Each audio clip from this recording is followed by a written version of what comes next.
Welcome back to the Logging Aid channel. Today for this episode of Logging Aid, I will be showing you how to remove add friend button on Facebook. Now for that, first of all, open your Facebook application. If you are sick of random people adding you friends all the time, or you just don't want new friends, you can very easily hide the add me button to the most of the public. Now here you tap on the menu button on the top right corner.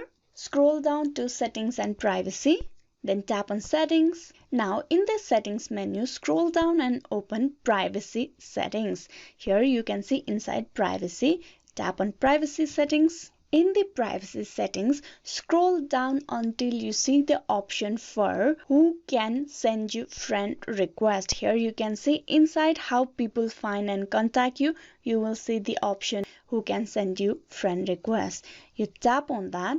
You cannot disable the add friend button for everyone, but you can hide it from everybody who is not a friend of your friend.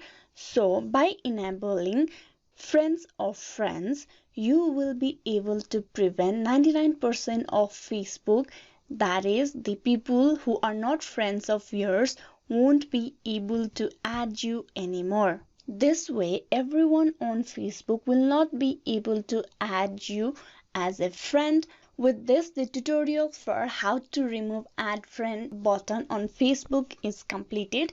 Hope this video was useful. Please like and subscribe the Logging Aid channel. Thank you.